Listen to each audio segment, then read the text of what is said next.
네, In the Grip of Grace, 하나님의 은혜가 내게 들어오다. 로마서 강의 18번째 시간입니다.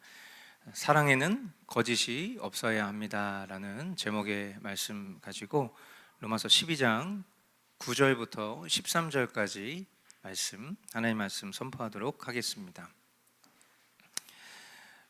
우리는 지난주 합당한 예배라는 제목으로 우리의 삶 전체를 하나님께 드리는 거룩한 산 제물로서의 삶의 예배에 대해서 나누었습니다. 오늘 본문은 그 삶의 예배, 그 합당한 하나님 받으실 만한 그 예배가 실제로 우리의 일상에서 어떻게 드러나야 하는지 그것을 구체적으로 보여줍니다. 즉 예배당에서 예배가 삶의 현장에서 어떻게 이어져야 하는가, 그리고 하나님께 드린 우리의 몸과 마음이 이웃과 또 세상 속에서 어떻게 표현되어야 하는가에 대한 실천적 지침의 말씀이다. 그렇게 생각하시고 오늘 말씀을 들으시면 좋겠습니다. 먼저 9절부터 10절까지 말씀입니다. 사랑에는 거짓이 없어야 합니다. 악한 것을 미워하고 선한 것을 굳게 잡으십시오. 형제의 사랑으로 서로 다정하게 대하며 존경하기를 서로 먼저 하십시오. 아멘. 참된 사랑에는 거짓이 없습니다. 물론 사랑을 인간의 감정으로 생각하면 불완전한 인간의 사랑과 그 감정 또 행위 속에는 당연히 거짓이 존재합니다. 불완전한 인간의 사랑이기 때문이죠. 불완전한 인간의 감정이기 때문이죠. 그런데 이 말씀은 단순히 어떤 거짓의 반대인 참사랑, 거짓하지 맙시다, 참되게 사랑합시다, 그런 말로 단편적으로 해석할 수 있겠지만은 실상 이 본문에서 추구하는 참 사랑이라고 하는 것은 우리가 항상 진심으로 사랑해야지 이런 식으로 여기는 그런 사랑으로 접근하기보다는 사랑의 본체가 되시는 하나님과 그 하나님이 내주하시는 그리스도인의 삶으로서 우리가 지난 시간부터 계속해서 나누고 있는 합당한 예배, 거룩한 산제물, 삶의 예배, 같은 표현이죠. 이런 것에 대한 실천적 지침에 대한 추가 해석으로 우리가 그렇게 볼 수 있어야 하겠습니다. 사도 바울은 그리스도인의 삶에 대해서 악한 것을 미워하고 선한 것을 굳게 잡으며 형제의 사랑으로 서로 다정하게 대하며 존경하기를 서로 먼저 하는 삶을 말합니다. 여기서 사랑을 말하고 있습니다. 근데 우리가 사랑을 인간의 감정 수준에서 이해하고 생각하다 보니까 사랑에 대한 정의, 여러분 사랑에 대한 정의가 어떻습니까? 사랑에 대한 기준이 어떻습니까? 아마 이 사랑에 대한 정의와 기준도 사람마다 다를 것입니다. 뿐만 아니라 그 사랑을 실천하는 방식도 다 다릅니다. 그러면 사람마다 기준이 다르고 실천하는 방식도 다른데 그냥 사랑으로 행한다 이렇게 얘기하면 그건 너무 막연한 얘기가 되는 거죠. 뿐만 아니라 선과 악을 분별하는 기준조차도 시대의 변화 속에서 과거에 악하던 것이 오늘날 선하다고 말하는 것도 있고, 또 반대로 과거에 선하던 것을 오늘날 악한 것으로 주장하고도 있는 그런 시대를 살고 있기 때문에 우리 그리스도인들에게 있어서 가장 중요한 것은 악한 것을 미워하고 선한 것을 굳게 잡는다라고 했을 때 그것에 대한 절대적인 기준은 반드시 오직 성경이 되어야 하는 것입니다.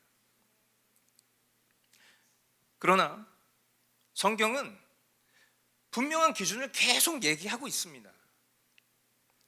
하지만 사람이 자신이 원하는 방향과 세상의 이념으로 투영해서 해석한 결론을 성경적 기준이라 그렇게 제각각 정의해버리면 우리는 결코 지금 이 사도 바울이 우리에게 권하고 있는 거짓이 없는 참된 그리스도인의 삶을 살지 못할 것입니다. 그러므로 거짓이 없는 참된 그리스도인의 삶을 사는 우리는 하나님의 은혜에 힘입어 반드시 바른 성경 해석과 지식에 거할 수 있어야 되고, 그로 인해서 악한 것을 미워할 줄 알고 참 선의 본체가 되시는 하나님을 굳게 잡을 수 있어야 합니다. 또한 그것은 우리의 삶에서 마주하는 지체들을 성경의 진리 안에서 다정하게 대하며 존경하는 실제적인 태도로 드러나게 될 것입니다. 11절 말씀, 열심을 내어서 부지런히 일하며 성령으로 뜨거워진 마음을 가지고 주님을 섬기십시오. 아멘. 또한 우리는 열심을 내어서 부지런히 일해야 됩니다. 하지만 우리가 살아가는 시대 가운데는 안타깝게도 이런 성경의 말씀을 시대의 풍조 속에서 왜곡하고 변질하는 일에 집중하는 시대입니다. 이 표현이 다소 좀 거북스러울지 모르겠습니다. 그런데 저는 확신합니다.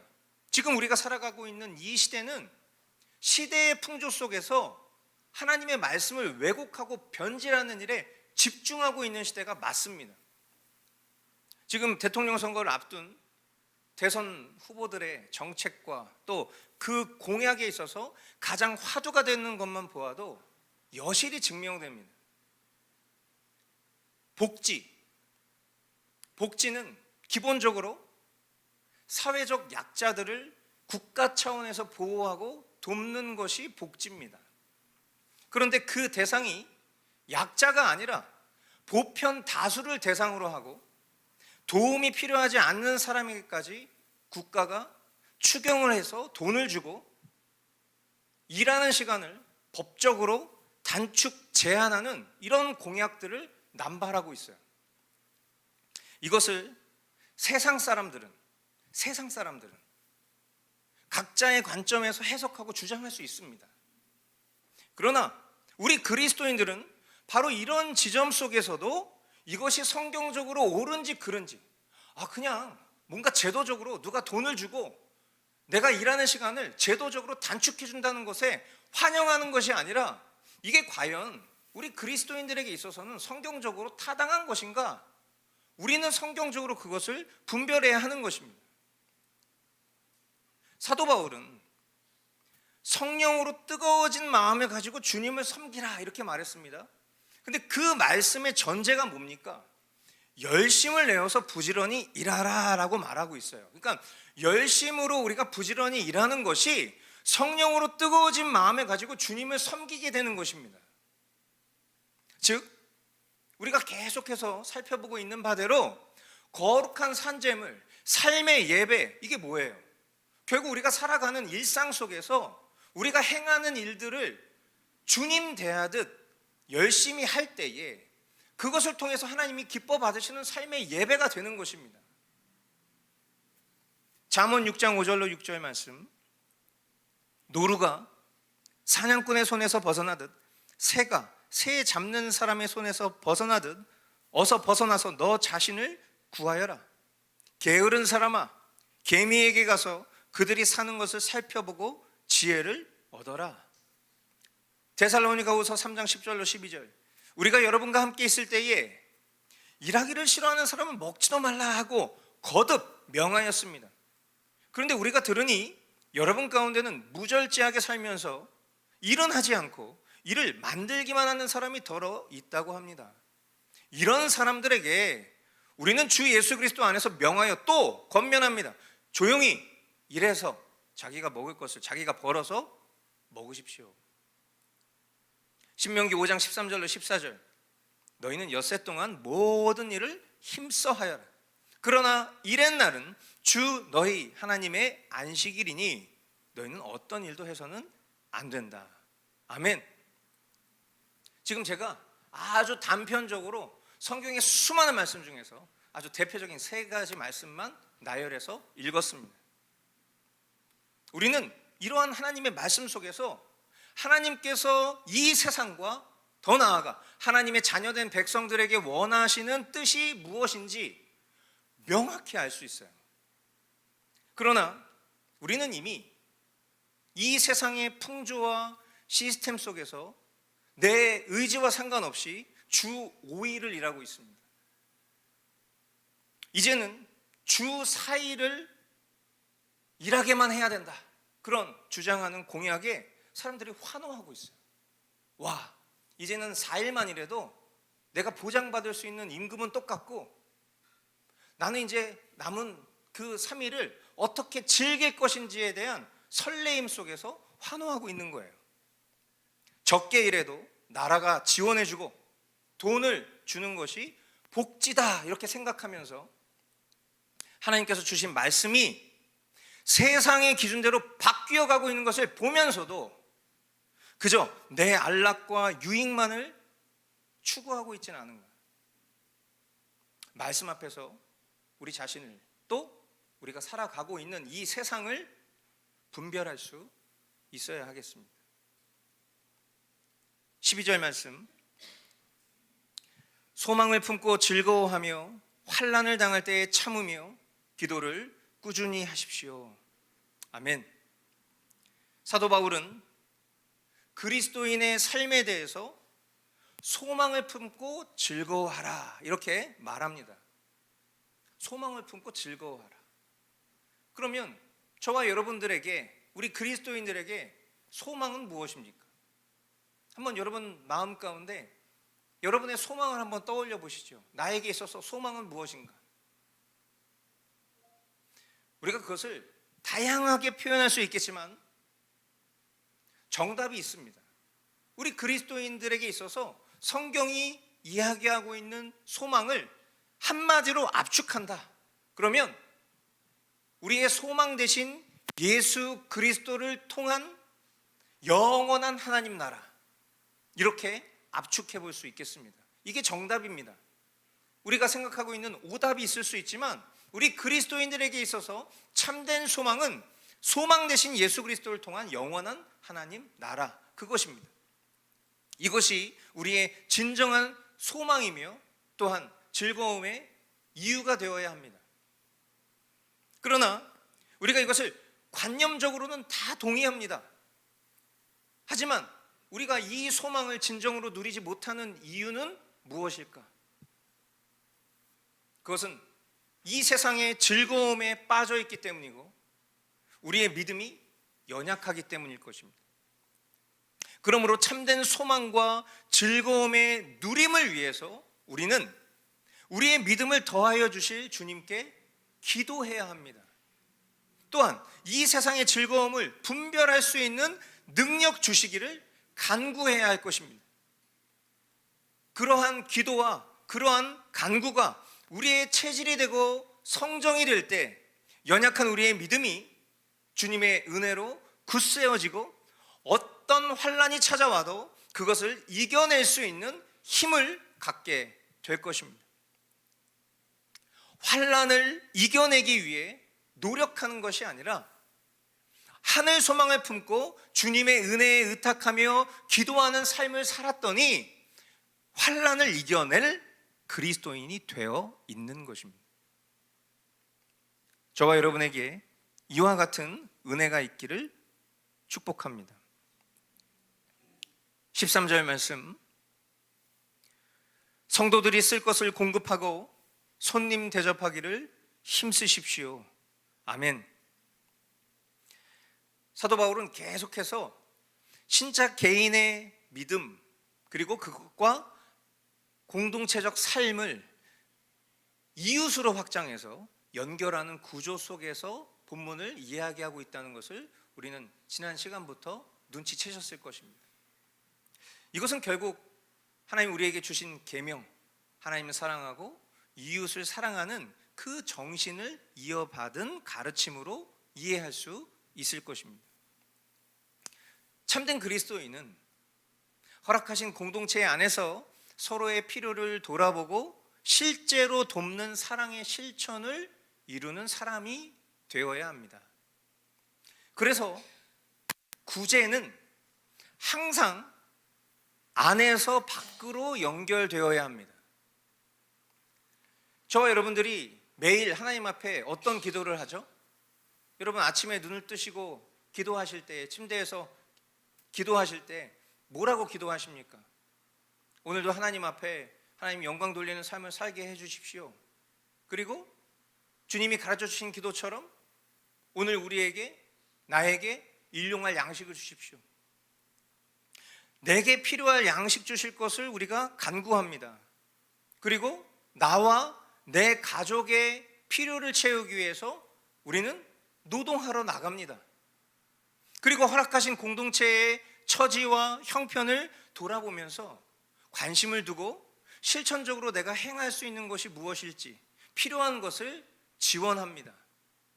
나와 관계성이 없는 손님이라도 대접하기를 힘쓰는, 지금 이 안으로부터 밖으로 확장되어지는 이러한 연결이 참된 그리스도인의 삶의 구조인 것입니다.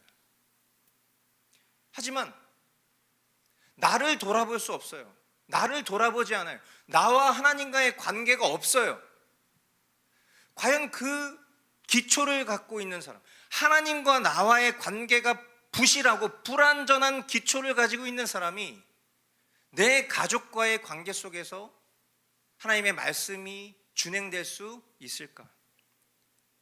허락하신 공동체 속에서 환대를 베풀 수 없는 그런 사람이 어떤 관념 속에서 어떤 사회적 약자나 그러한 이들을 눈물을 흘리며 소리를 높이는 것. 예전에도 한번 말씀드렸지만 그런 마음은 나는 이처럼 사회적 약자나 어려움에 부닥친 타인을 위하고 사랑하는 사람이야. 자신 돌보지 못하고 가족을 돌보지 못하고 주어진 작은 커뮤니티 속에서도 환대를 베푸지 못하는 사람이 나와 무관한 누군가를 향해서 눈물을 흘린다는 것은 지독한 자아숭배에 빠진 우상숭배자라는 걸 기억해야 할 것입니다.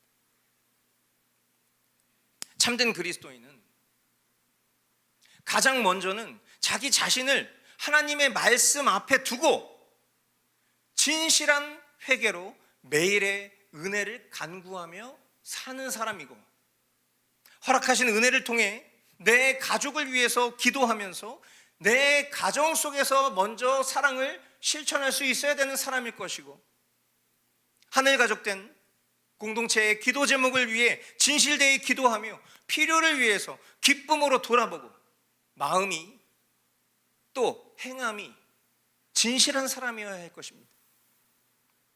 이러한 삶이 실제되었을 때 확장된 시야 속에서 영원 사랑하는 마음으로 손님을 진심으로 대접하고 지구촌 곳곳에 어려움을 예수님의 마음으로 애통해 하는 사람일 것입니다. 우리가 복음을 전하는 일도 마찬가지입니다. 가장 가까이에 있는 내 가족과 내 주변에 있는 지인들에게 관심을 두지 않고 그들에게 복음을 한마디도 건네지 못한 사람이 1년에 몇 차례씩 해외에 나가서 선교를 한다? 저는 그것은 참 이상한 일이라고 생각합니다. 우리가 살아가는 일상에서 어쩌면 말이 통하고 같은 일을 하고 생각과 마음을 주고받는 사람들에게 복음을 전하는 일이 어렵습니다. 그러나 우리가 그들을 진심으로 사랑한다면 우리가 그들에게 복음을 전하지 않을 이유가 어디에 있겠습니까? 그러나 해외에 나가서 말 통하지 않는 사람들에게 내가 그들을 사랑한다고 축복의 노래를 불러주고 내 재정을 환전하여서 그들의 필요를 채워주는 그런 일들이 얼마나 이상한 일입니까? 제가 지난 금요일 우리 5층에 있는 어르신들과 이 본문을 갖고 말씀을 나누면서 제가 이 내용 속에서 비유를 들 때 그런 비유를 들었어요. 어떤 비유냐면 우리 어르신들 인생 오래 사시면서 겪었던 일들 중에 제가 지금 이야기하면 바로 화나실 만한 얘기 한번 해드리겠습니다 하면서 무슨 얘기를 했냐면 내 배우자가, 내 남편이, 내 아내가 나한테는 참 무심하고 집안일을 돌아보지도 않는데 밖에 나가서 남한테 퍼주고 남한테 잘하는 사람 그런 경험 있으십니까? 그랬더니 막 다들 막 얼굴 표정이 막 일그러지는 거예요. 다 그런 경험이 있는 거죠. 내 남편이 나를 위하지는 않으면서 밖에 나가서는 그렇게 남들한테는 막 돈도 퍼주고 뭐도 해주고 시간도 쏟아주고. 우리 그리스도인들이 어쩌면 만약에 이런 모습으로 살아간다면 지금 당장 우리의 그 모든 번잡스럽고 다산한 그런 모든 관계보다 지금 당장 제일 먼저 해야 될 일은 하나님 앞에서 우리 자신을 돌아보는 것입니다. 내가 하나님의 말씀 속에서 그 말씀을 준행하고자 하는 그 가장 기초된 삶을 잘 살고 있는가? 그 하나님을 사랑하는 그 1차적인 기초가 이루어지지 않은 채에 이웃을 사랑하는 일은 결국은 자아 숭배일 뿐이에요. 하나님을 사랑하는 것으로부터 그 사랑의 본체가 되신 하나님께서 내 안에서 충만하게 일하셔서 나를 뛰어넘어서, 이기적인 나를 뛰어넘어서 내 옆에 있는 가족을 먼저 돌볼 줄 알고, 그리고 나에게 허락하신 아주 작은 커뮤니티인 교회 속에서 사랑을 연습하고 실천해 볼 수 있는 그러한 전제가 이루어졌을 때, 말씀드린 바대로 우리는 지구촌 곳곳에 있는 수많은 난민과 고아들을 사랑으로 볼 수 있을 것입니다. 항상 먼저는 하나님과 나와의 그런 진실된 관계로부터 내 모든 행함이 이루어질 수 있어야 된다라는 것을 기억하실 수 있게 되길 바라요. 선한 일은 선한 생각과 마음 그 자체가 아닙니다. 그냥 내가 뭔가 선한 생각을 하고 선한 마음을 갖고 있으니까 나는 되게 선한 사람이야. 아니에요. 참 선의 본체가 되신 하나님으로 충만할 때 내 안에 역사하시는 하나님이 날 통해 일하시는 것, 그게 선한 일입니다. 그것이 진정으로 진실된 그리스도인의 삶이 된다는 것을 기억하실 수 있게 되길 바랍니다. 사랑하는 성도 여러분, 오늘 사도 바울이 말씀한 거짓 없는 사랑, 성령으로 뜨거워진 마음으로 주님을 섬기듯 행하는 노동, 하늘 소망을 품고 기도함으로 얻어지는 환난 중에 인내, 공동체의 나눔과 환대, 이 모든 것들은 결국 우리가 하나님께 드리는 삶의 예배의 실천적 지침이라 말씀드렸습니다. 오늘부터 시작되는 공동체의 휴양회와 그리고 우리 교우들에게 펼쳐질 한 주, 저와 여러분들의 어떤 그런 주관적인 사랑의 느낌과 감정에 머무르지 않고 말씀에 근거한 진실한 사랑이 실천될 수 있기를 소망합니다. 맡겨진 자리에서 부지런히 일하십시오. 그리고 우리 주변에 있는 동료들과 이웃들을 사랑으로 섬기십시오. 소망 대신, 유일한 소망 대신 우리 예수 그리스도 안에서 기뻐하며 환난 중에서도 인내와 기도로 주님을 의지하십시오. 그리고 우리 곁에 있는 가족, 공동체, 이웃의 필요를 돌아보고 작은 손길이라도 기쁨으로 나누는 그런 한 주 될 수 있기를 소망합니다. 우리 안에 선한 일을 시작하신 하나님께서 저와 여러분의 삶을 통해 그 선을 이루실 것을 신뢰합니다. 우리 그 일을 이루실 주님만 기대합시다. 이 시간 함께 기도하겠습니다.